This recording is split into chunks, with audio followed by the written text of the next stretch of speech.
This is Sunrise Extra, streaming live on Wave Now. Good morning. Look at our current temperatures right now. No one is in the double digits. It is an alert day as those temperatures are frigid this morning. And so many kids on NTI, but for those adults who have to go to work this morning, you might run into some black ice out there, things that melted, might have frozen over. The Wave Storm Tracker giving us a live look right now, and you'll especially need to be careful on those bridges and overpasses too. Yeah, won't see that many buses on the road. A lot of school districts keeping students home instead of sending them out to the bus stop. JCPS is on NTI. You see a number of other schools are also closed or on virtual learning today, or some are on a delayed start. You can see the full list at wave3.com. But right now, things just so chilly out there. It's dangerously cold. Yeah, it really is. Let's go to meteorologist Tawana Andrew right now. But the good news is we are going to warm up. Yes, we are going to at least get to near freezing in most spots this afternoon. So, yeah, we are frigid this morning. We do see a warm-up coming this afternoon. Your temperatures right now range from 3 degrees in Paoli, Salem, and into Shelbyville to 4 degrees below zero in North Vernon to 7 degrees for those of you in Munfordville. In our warm spots, I'm going to use that today, will be Hardinsburg, Litchfield, Etown, Lebanon, Campbellsville, and Columbia, all sitting at 9 degrees right now. We have the cold weather advisory in place for everyone. That goes until 10 a.m. I'm going to keep the alert day through that exact same time frame. A few upper level clouds drifting into the region this morning, but still talking about plenty of sunshine across the area for today as we return to the upper 20s and low 30s for afternoon highs. So pretty decent warm up coming our way as we head into this afternoon. Rob? All right, Tawana, thanks so much. And at 7:01, good Monday morning to you. This is a must before you head out the door. Don't forget the gloves, the hats, the mittens, everything to layer up because it's so bitterly cold out there. The good part is if you are heading out the door this morning, no major accidents or slowdowns to talk about right now. This is an area right here at the Snyder at the tunnel entrance. We do have looks like one kind of a truck right there getting ready to set up for some sort of work there in that area. So traffic moving along at a pretty good pace. You want to really watch your speed, though, in that area. 65 at the Lincoln Bridge. Nice, clear, dry conditions out there. Light traffic so far in your Monday morning. The big picture showing a lot of green. No accidents or slowdowns to talk about. And your drive times right now on 65 still at 10 minutes or under. Back over to you. Thank you, Rob. Well, being outside without proper protection for an extended period of time can be deadly. And leaders of homeless shelters across our area say they've seen an increase in need since Thanksgiving week. Operation White Flag is in place right now. That happens anytime the wind chill drops below 35 degrees. While many shelters are at capacity, people can still go into a shelter during Operation White Flag so you can get help from the potentially deadly cold. Our main mission is to have a safe, warm place for people to rest at night. It's been busy. We've been open every night since Thanksgiving. Usually there's a break in between the holidays, and this year has not been the case. TARC also offers free transportation during Operation White Flag. Just let the driver know when boarding. It's important to take steps to protect your home from freezing pipes. AAA reports the average cost to fix damage from frozen pipes in your home is around $11,000. To prevent damage, you should let faucets drip to keep water moving, keep bathroom and kitchen cabinet doors open to let warm air circulate around the pipes, and know where your water shutoff valve is so you can turn off the water in case of an emergency. Louisville Fire also trying to prevent scenes like this during the extreme cold. This happened at a vacant house on River Park Drive earlier this month. The fire spread to 2 homes next door, leading to a neighbor being displaced. Louisville has a team that helps identify, secure, and prevent abandoned properties from going up in flames. Rob Wells talked to leaders of the team about the increased pressure they face during the winter months. Rob? And Olivia, those city leaders tell me that they want to protect people from getting hurt or killed in fire, starting at abandoned homes and buildings. They also want to try and preserve those same properties so that they might have a chance to be purchased and refurbished for brand new future uses. Mayor Craig Greenberg launched the Metro Abandoned Properties team in April 2024 to address the problem. It's a collaboration, we've learned, between the Louisville Fire Department, the Louisville Metro Police Department, Metro Codes and Regulations, and Metro Homeless Services. Louisville has about 6,000 vacant and abandoned homes and buildings. About 15% of the Louisville Fire Department's runs are to those abandoned properties. properties. Records show that crews responded to about 300 fires at vacant and abandoned properties over the past 3-year period. The city says those fires ended with 3 deaths, 1 person hurt, and 11 firefighters that were injured. When you do not tackle vacant abandoned properties, when we don't identify them, secure them, and keep them secured, what they tend to do is cause crime, it causes blight, it causes trespassers, and it becomes very unsafe for the community. He adds the initiatives to improve public safety began with the Louisville Fire Department conducting a survey of the pilot area to assist code enforcement in identifying vacant and abandoned properties. The efforts not only improved public safety, but led to a 66% reduction in total fire-related costs for the city. Now, if you suspect vandalism or issues in an abandoned home or building in your neighborhood, the city wants to hear from you. Dial 311 to file a report and be sure to have an address and a description of that property. Shannon. Thank you, Rob. 2 people are without a home after a fire in the Highlands. It happened about 3 Sunday afternoon at a house on Lauderdale Road, a few blocks north of Bardstown Road. It took 50 firefighters close to 2 hours to get the flames under control. Louisville Fire says no one was hurt. The American Red Cross is helping the 2 people who were displaced. The arson unit is trying to figure out what started the fire. And you can track today's temperatures by using the Wave Weather app. It connects you right to our storm tracking team. You can find that app to download for free in the App Store. The woman charged with killing her son and dumping his body in southern Indiana is expected to be in front of a Louisville judge this morning. Dejon Anderson is expected to be arraigned on murder, manslaughter, criminal abuse, and abuse of a corpse charges.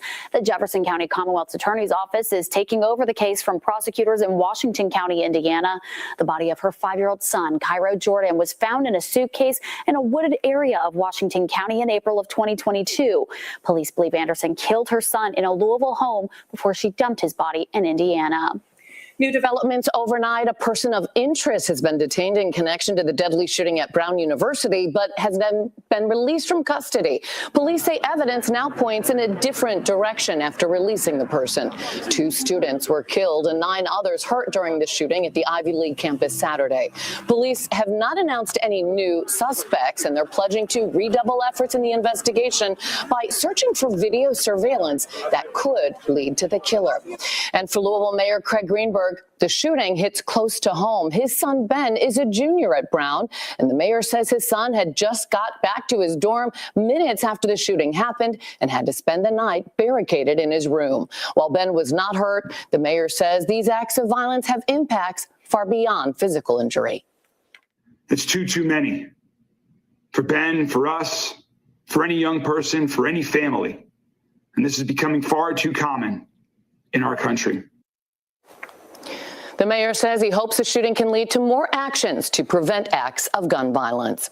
And the suspect accused in a deadly shooting at Kentucky State University is expected to be in court this week. Jacob Bard of Evansville, Indiana, was charged with first-degree murder and assault in Tuesday's shooting that left 19-year-old student Dejon Darrell Fox Jr. dead and another student in critical condition. A not guilty plea was entered during his initial court appearance. Police say Bard, who has 2 children enrolled at KSU, was involved in a fight on the campus.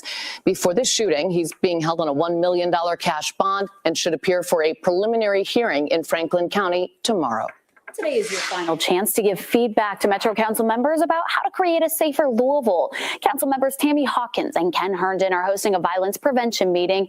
It starts at 6 at the Goodwill West Louisville Opportunity Center on West Broadway. Hawkins says the meetings have helped violence prevention groups share strategies that are designed to create lasting change. Hawkins and Herndon started hosting the meetings after mother Rhodesia Williams was shot and killed while dropping off her child near JCPS bus stop in August. No one has been charged in the shooting. LMPD released this picture of someone they believe is connected to her death. If you recognize this person or know anything about the shooting, you should contact police. The first medical marijuana dispensary in Kentucky is now open. It's called the Post Dispensary. It's in Ohio County, which is in the western part of the state, and they welcomed their first customer Saturday. Many dispensaries that want a license from the state have been waiting for growers and processors to build the supply of medical marijuana. It became legal in Kentucky in January. The Post Dispensary says the wait has been long, but they're excited to now help people. It's about a year ago that we paid our fee, and prepared for this opportunity. It's been a long year, a lot of waiting, a lot of work to do and all those things, but we're pretty happy to be here. More than 15,000 people have qualified and received a medical marijuana card. A second dispensary is expected to open in Nicholasville later this week. Today, we expect to hear from Indiana quarterback Fernando Mendoza as he returns to Bloomington after winning the Heisman Trophy. Mendoza was named the Heisman Trophy winner during a ceremony on Saturday night in New York City. He's thrown for nearly 3,000 yards and leads the country with 33 touchdown passes. Mendoza guided the Hoosiers to their first #1 ranking and the top seed in the college football playoffs. Indiana will play the winner of Oklahoma versus Alabama in the Rose Bowl on New Year's Day. Shannon, I know you're excited about that. I know. I wish I could go to that game, but those tickets are expensive. I bet. Yes. Well, the plunging temperatures bringing a double threat. Find out what you need to know about frostbite and hypothermia to stay safe this winter.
As temperatures start to plunge, the risk for frostbite goes up too. Doctors say frostbite starts with redness of the skin and can also cause a tingling or numbing sensation. In the later stages, it can lead to blisters or even turn the skin black. It's very dangerous and requires immediate medical attention. Doctors say if you have a mild case of frostbite with some redness, it's generally safe to warm up the exposed skin at home, and you can do that by getting into a warm bath for about 30 minutes. Doctors also say it's not just frostbite that can be a concern this winter. In this weather, hypothermia can happen too. When this happens, your body temperature drops a significant amount, and you're not really able to get enough blood flow to your vital organs. This can be very dangerous, and it can lead to some confusion and ultimately death. This is why we care a lot about what you're wearing when you go outside and making sure that you're doing things safely. She says if you think you're getting hypothermia, you should go inside, remove any wet clothing, and wrap yourself up in warm blankets. And if your symptoms get any worse, it's best to go straight to the emergency department. But those risks right there are the reason why JCPS kids are on NTI today. Other school districts operating on delayed schedules. Yeah, because you don't want to wait at a bus stop in this cold. No, you do not. And kids, of course, they're a little bit more susceptible, especially because they're smaller. So you want to make sure that everyone is being as safe as possible. Also, with this cold weather, please do not forget your pets. If you have to leave your pet outside, make sure they are also able to stay as warm as possible and they have fresh liquid water, because of course in these temperatures that could freeze solid not really in a long time. For those of you heading out right now, the cold weather advisory in place through 10 a.m. That's also how long we have the alert day in place. Most of us in the single digits this morning. A little bit colder for our northernmost counties just because you have more snow on the ground. So Bedford, Seymour, you're at 0 right now. 4 degrees below 0 though for the actual temperature in North Vernon. While it may not feel that great outside right now, it looks a lot better as we're seeing this beautiful sunrise showing up on our SkyTrack camera looking east from Jeffersonville. As we continue throughout the day, we will watch for more of these upper level clouds, just like what we saw in that SkyTrack shot, but plenty of sunshine will remain in our forecast as high pressure is in control of our weather. Now, the high has kind of scooted a little bit further to the east, and because of that, we'll get more of a southerly flow in play, and that should help with the gradual warming trend in our forecast for today. So we'll climb into the upper 20s and low 30s for afternoon highs with plenty of that sunshine. For tonight, even with clear skies, we will return to the teens and low 20s. Those colder temperatures will be in place for those of you who still have snow on the ground. As we look ahead to the next 10 days, here's what we have going on for tomorrow. Going to try to warm up a little bit more, eventually ending up in the upper 30s and low 40s in most spots. You could see some warmer temperatures showing up for those of you south of the parkways. Getting into your Wednesday, also seeing more of those warmer temperatures showing up. A lot of us climbing well into the 40s for highs. Some of you further to the south of the parkways could end up in the low 50s. Now on Wednesday, we do see some scattered showers returning to the forecast. That will come out ahead of this cold front approaching on your Thursday. This has a better chance to bring us some windy conditions, more of that widespread rainfall, and the colder air will try to move in behind the system. The question is, will it match up and meet up with the rain moving out? If it does, that means we could see some snowfall on the tail end of this. If it doesn't, then it just looks to be that cold air. Either way, Friday is looking pretty chilly with highs only in the low to mid 30s. We'll climb back into the 40s and 50s over the weekend, and then we'll see some more of those rain chances showing up for your pre-Christmas travel. Thank you, Tawana. Breaking overnight, director and actor Rob Reiner and his wife Michelle are dead after an incident at their Los Angeles home. A source told the Associated Press investigators believe they were stabbed and killed, and a family member is being questioned by investigators. Reiner has been a long-time director in Hollywood. Some of the movies include A Few Good Men, When Harry Met Sally, and The Princess Bride. Police have not announced any arrests yet in the case. We're learning more about the two suspects who police say shot and killed at least 15 people at a Hanukkah celebration at Bondi Beach in Australia. Police say the suspects are a father and son. The father was shot and killed by police at the scene. The son is in critical but stable condition in the hospital. At least 27 people who were also hurt in the attack are getting care in several hospitals. A hospital spokesman says 12 of them are in critical condition. Investigators say the father was a licensed firearms holder. Some Australian lawmakers are calling for stricter gun laws. I think a legitimate question has been raised about how the father, the 50-year-old, had so many guns. They were all licensed, but I think a very fair question has been asked is why somebody living in, suburban Sydney was licensed to have so many long arms. Investigators have not released an exact motive, but the attack did target a Hanukkah event. Police said one gunman was known to security services. Holiday shoppers and travelers are doing more than spreading holiday cheer. They're also passing around germs. New CDC data shows doctors' visits for flu-like symptoms rose by more than 3% in early December. The majority of the flu cases are caused by a mutated strain called subclade K. Experts also say the strain causes more severe illness, particularly among older adults. Doctors say the best way to protect yourself is by getting the flu shot.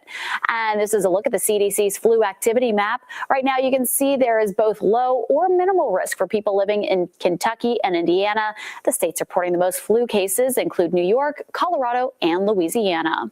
A new option to treat gonorrhea has approval now from the Food and Drug Administration. The FDA approved 2 new oral antibiotics for the first time in nearly 4 decades. It comes as the sexually transmitted infection is growing harder to treat, with cases climbing nationwide. The bacteria responsible for the infection has developed resistance to many of the medications widely used to treat it. Lawmakers are scrambling to address skyrocketing healthcare costs in the final days before Congress leaves Washington for the holidays. Republicans included provisions to lower premiums for certain Affordable Care Act enrollees through a cost-sharing reduction program. The House package aims to expand the availability of associated health plans to allow employers to join together to buy coverage. It also includes new transparency requirements that would be put on pharmacy benefit managers in an effort to lower drug costs. Democrats support a plan to extend the Affordable Care Act tax credits into the new year with some changes. Without congressional action, millions of Americans will see their health care premiums skyrocket. And still ahead, a remarkable return. 44-year-old quarterback Philip Rivers plays in his first NFL game in 5 years. We'll show you how he did coming up.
Playing his first NFL game in 1,800 days, 44-year-old quarterback Philip Rivers threw a touchdown Sunday for the Indianapolis Colts. Rivers is a father of 10 and a grandfather, and he hadn't played a game since 2020 before getting the start at Seattle yesterday. The Colts led for most of the game, but Seattle was able to come back and win with a field goal in the last minute.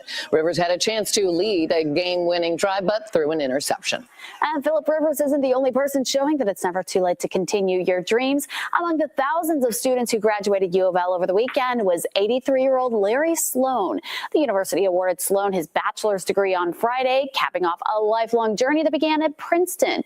He withdrew from school 2 years in to help his family business, and then he lived through decades of selling art supplies on the road. Sloan is a U of L sports fan, and he has courtside tickets to the women's volleyball matches. Sloan will graduate from the College of Arts and Sciences with a general studies degree through online coursework with interdisciplinary studies in communications, creative expression, and humanities, but he also plans to continue taking classes. Way to go. A new Christmas event is taking over Logan Street Market. It is called the Magical Midwinter Market. It runs from now until December 21st.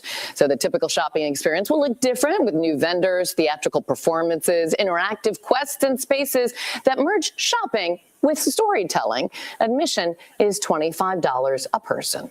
We'll be right back.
This Wade News Update is sponsored by Oxmoor Auto Group.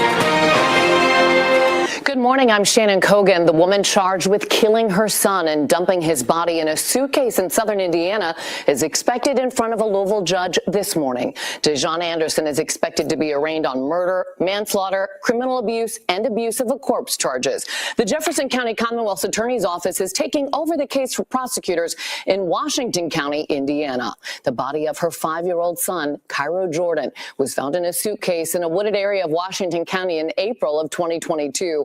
Police believe Anderson killed her son in a Louisville home before dumping his body in Indiana. Here's meteorologist Tawana Andrew, and very cold on this alert day. Oh, absolutely frigid morning, and this is why we have the cold weather advisory in place across the entire region until 10 a.m. The alert day that we have as well goes until that time frame because your actual temperatures right now mainly in the single digits. It is 0 though for those of you in Bedford and Seymour, 3 degrees below 0 in North Vernon, which is an improvement from the 5 below that you were at earlier this morning. Seeing that sun now coming up over the horizon and with some upper level clouds overhead, it is making for some beautiful sunrises out there. Your temperatures right now, yes, in the single digits for most of us, but we'll end up in the upper 20s and the low 30s later on this afternoon. So at least a decent warming trend showing up in that regard. Getting into tomorrow, ending back up in the 40s for highs, and then we'll see some 50s and rain on Thursday. Rob? Tawana, thanks so much. At 7:28, good Monday morning to you. Hope it's a good one. It is a chilly start, as Tawana said. Use the seat warmers. Keeping an eye on a disabled vehicle. This is I-264 East at Taylorsville. Road effect in the left lane there. You see the white vehicle parked over the side. Please use caution as you go through that area. The big picture not looking too bad. A lot of green, meaning no slowdowns or major crashes. We'll keep an eye on it throughout the morning. Your drive time still 10 minutes or under on 65.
Good morning, and thanks so much for staying with us here for Sunrise Extra. I'm Olivia Russell. A Kentucky mother now has a new home for her children after surviving not 1, but 2 floods just within the past 3 years.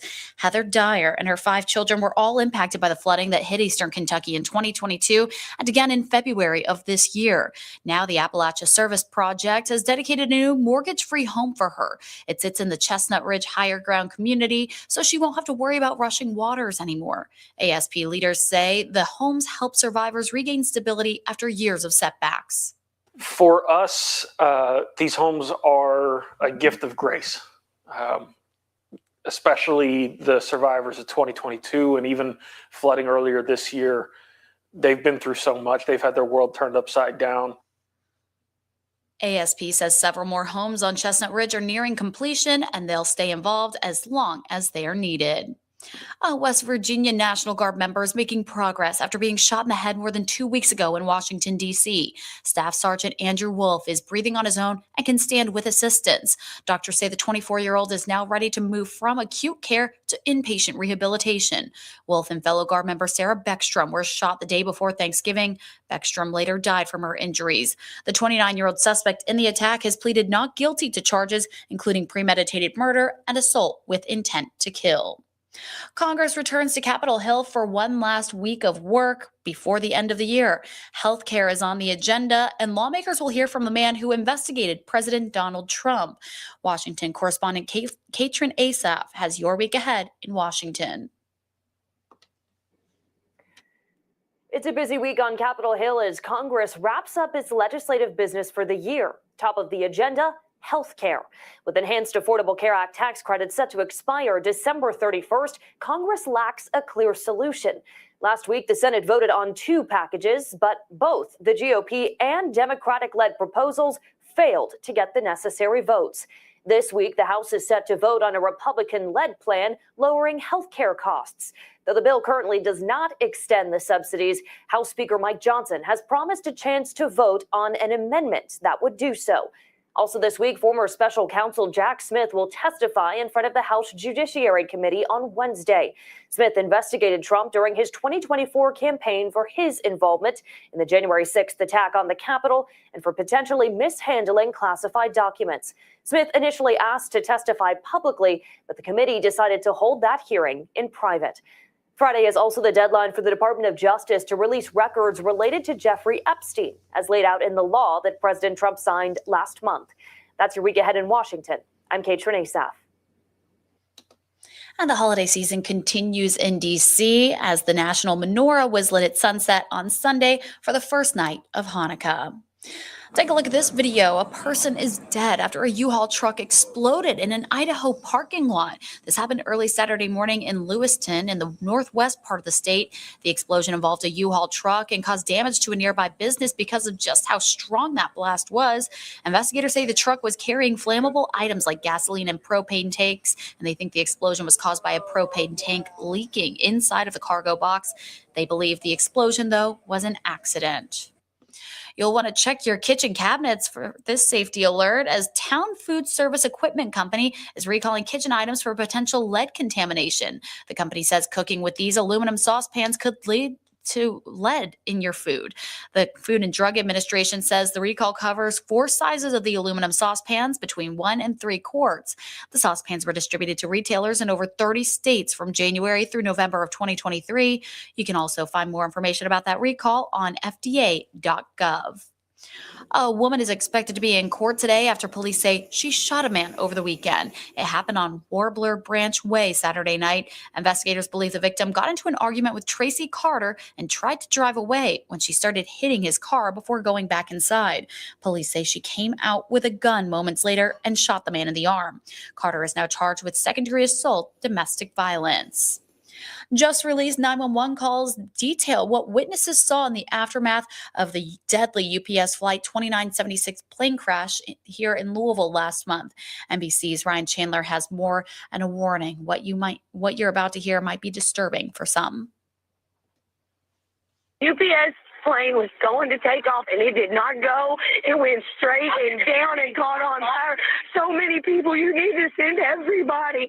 Oh my God, I'm freaking out. For the first time, harrowing 911 calls revealing the chaotic moments this UPS cargo plane crashed in Kentucky last month. I am looking at the fire. The sky's black. The plane just crashed. Calls pouring in as 38,000 gallons of jet fuel ignited across a debris field half a mile long. I just heard the boom, and then all of a sudden I look up and there's fire going up all the way up past the buildings up in the sky. The NTSB's initial investigation found this MD-11's left engine and the pylon attaching it to the wing fell off on takeoff, exploding over the fuselage, killing the 3 crew members and 11 people on the ground. Oh my God, that so many people just probably died. The NTSB still has to make a final determination on the cause of the crash. The damage is still apparent as Louisville recovers. In just over a month, we have accomplished more to restore this community than many cities would achieve in 3 months. And as lawsuits pile up, UPS says it's keeping its fleet of MD-11s grounded and that contingency plans are in place to continue reliable service. Ryan Chandler, NBC News. And we also know that cleanup at that site continues. Well, today is the last day of early voting for State Senate District 37 in Kentucky. The seat is up for grabs since David Yates was appointed Jefferson County Clerk. The district covers a large part of southwest and south central Louisville. Voters can choose Republican Calvin Leach, Democrat Gary Clemens, or Libertarian Wendy Higdon. Clerk Yates talked about why it's important for voters to participate. It's a way to really get out and make sure that your voice is heard and that you strike a vote for your candidate. Right now, in the middle of December, around the holidays, I know it's not convenient. I know sometimes the weather is not great, but I'll tell you, each of the 8 polling locations here for early voting are accommodating. And tomorrow is Election Day, so you can learn more about those candidates over on wave3.com. The planning and replacement of the Blackiston Mill Road Bridge in Floyd County is moving forward. The replacement has been in the works since 2017, but kicked into high gear after a closure forced by a dam collapse in Silver Creek. Milestone Construction is the lowest bidder and will likely take on the job for $8.3 million. That bid, though, still needs to be formally accepted at the state level. The goal is to begin construction in early 2026 and is expected to take nearly 2 years to complete. The existing bridge will remain open during that time. More drama at the Louvre Museum in Paris this morning. Labor union leaders say workers have voted to go on strike.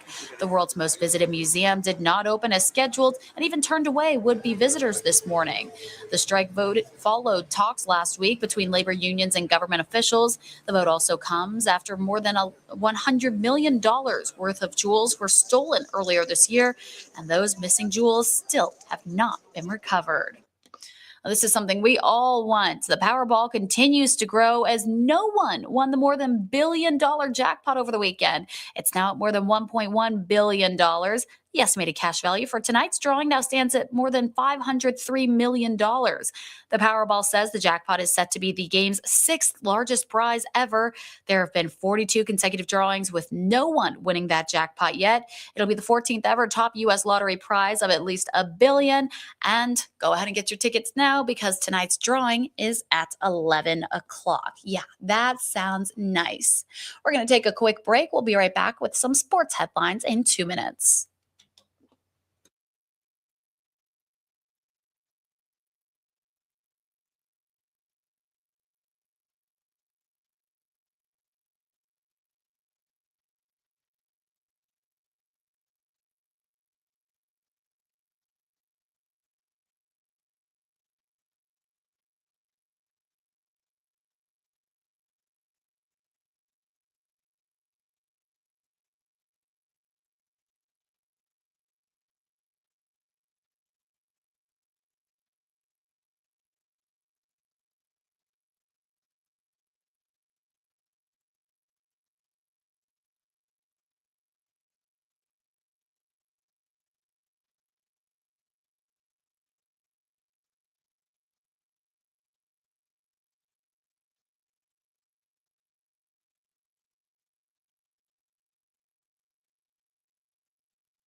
On Saturday, it was a home game for the Cards as U of L men's basketball took on Memphis on Saturday. Head coach Pat Kelsey calling for a big crowd with this one. And the three ball, it was working for the Cards. They hit 18 of their 35 attempts.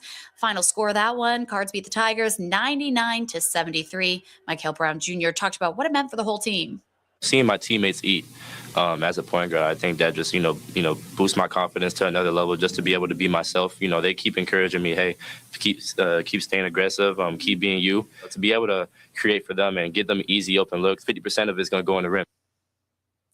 The Cards are now 9-1. They'll travel to Knoxville to take on 20th ranked Tennessee tomorrow. That game tips off at 7 o'clock, and you can watch it on ESPN. On Saturday, we had the chance to see Mark Pope and Darian DeVries teams face off at Rupp Arena.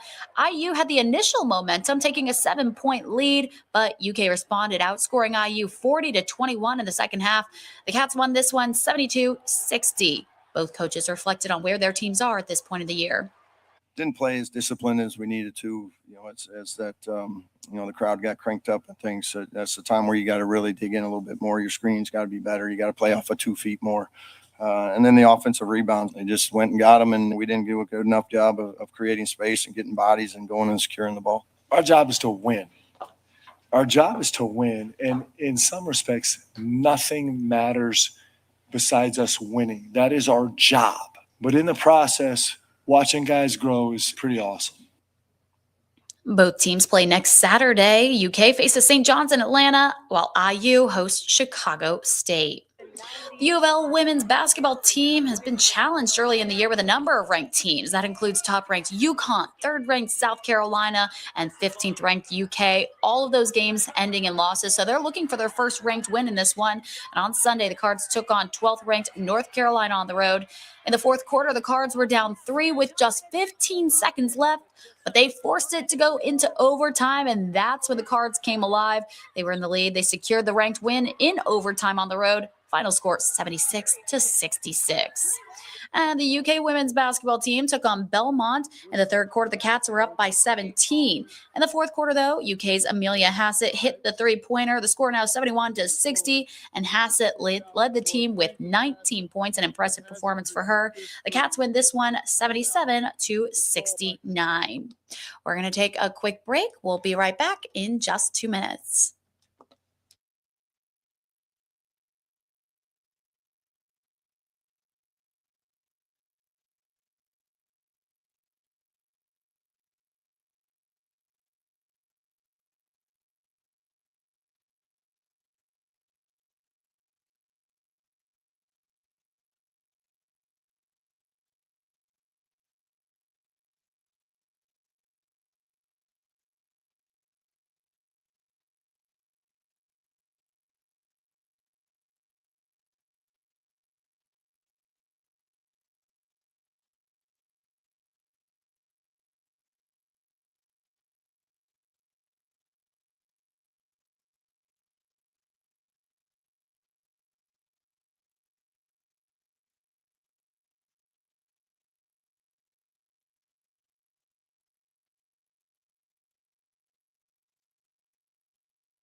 Well, if you are anything like myself and still need to do some holiday shopping, there's some opportunities. A new Christmas event is taking over Logan Street Market. It's called the Magical Midwinter Market. The event runs from now until December 21st.